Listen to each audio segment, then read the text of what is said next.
Kasi po wala. Kanina po, nag-prepare lang po ako ng meds, tas bigla niyo po akong tinignan. Supervisor, hindi ko yung binawa sa inyo. Sinabihan ko lang siya ni administrator.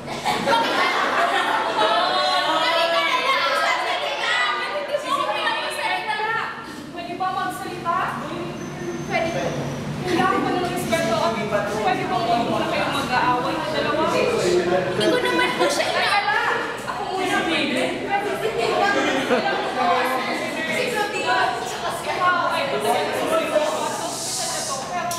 Siya ay isang baguhan lang po at oo, siya, kailangan mo siyang gabayan kasi ikaw na ay matagal na sa servisyon ito.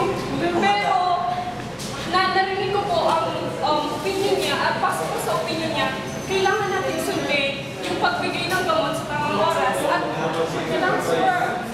kailangan po natin at baka magdulot dito ng masamang epekto sa ating pasyente, di ba? Pero madam, ina-apply sa para ang alam ko. Responsibilidad ko siya at sinasabi ko lahat ang dapat gawin niya. Eh ayaw, sinusuwan niya palagi. Nare-respeto ko ang sinabi, sir. Wala naman ako sinabing sinusuway ko ang inyong mga instructions sa akin. Ngayon sasabihin naman.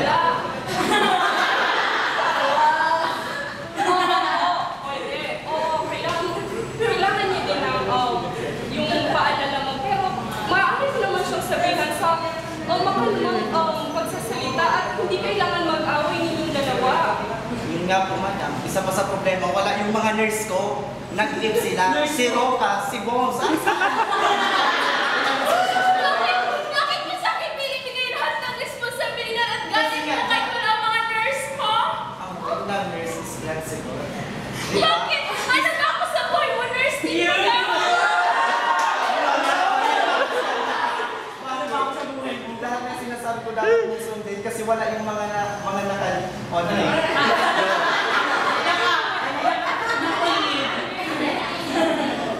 Kailangan, di ba, alam natin dapat na sa profesyon nito ay kailangan natin i-respeto ang isa't isa at kailangan natin gabayan sila para ikaw, since matagal ka na dito, kailangan mo siyang gabayan para mapaayos, mas ma-enhance pa niya yung kanyang abilidad sa pagbibigay ng care sa ating pasyente, di ba? At kailangan din ng camaraderie between us nurses.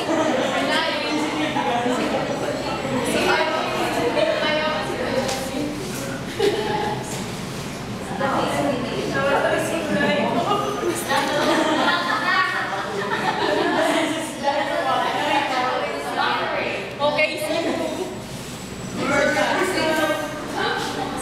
lumipas ang mga araw, isang umaga, nagkasaluko ang novice nurse at ang senior nurse at baka sa kanila hindi pa rin pagkakaunawaan. Morning, sir. Good morning.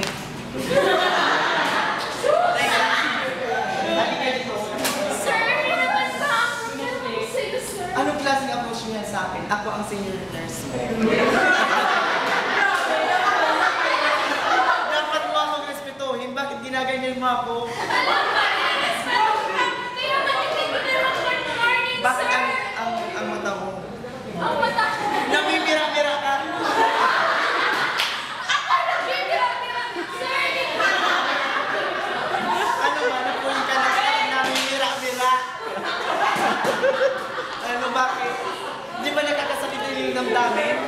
Kinikilatis kita araw-araw. Bakit? Paano kayo hindi mo sinusunod? Saan palagi na lang ginagawa ko mali? Sinasabi ng supervisor, mali ako. Bakit, sir? Parang nagaling ka na sa akin. Bakit ganyan kasakit, sir? Ano ba ang meron sa akin? Alam mo ba ang verbal at non-verbal communication? Ang non-verbal communication, marami kang lugan yan. Tinitingnan ko lang naman ako. Tinitingnan ko lang naman po ang hallway. Baka nung nag-greet ako ng good morning sa inyo, sir. Bakit ganyan kayo? Bakit niyo ako palagi nag-iinitan ng ulo? Ano ba talaga ang mata mo? Lazy pa talaga? Ano na namang nangyayari to? Kasi po, madam, lagi na lang po ako pinag-iinitan ng ulo ng aking senior nurse. Beses na to, ano ba? Pangalawang beses na po Tapos kayong dalawa. Ikaw pa ba naman ang pamira-piraan? Hindi naman sa nito yun. At ikaw naman, May good morning po ako sa kanya, madam. Nung pag-good morning ko, agad-agad siyang nagalit sa akin. Lahat na ng mga sa iba na receive ko, galing sa kanya. dapat kasi, sir, ikaw hindi mo muna yung opinion niya kung ano ba talaga yung kahulugan doon para hindi nagkakaroon ng individual sa inyong dalawa. At dahil dyan, since pangalawang beses ko na to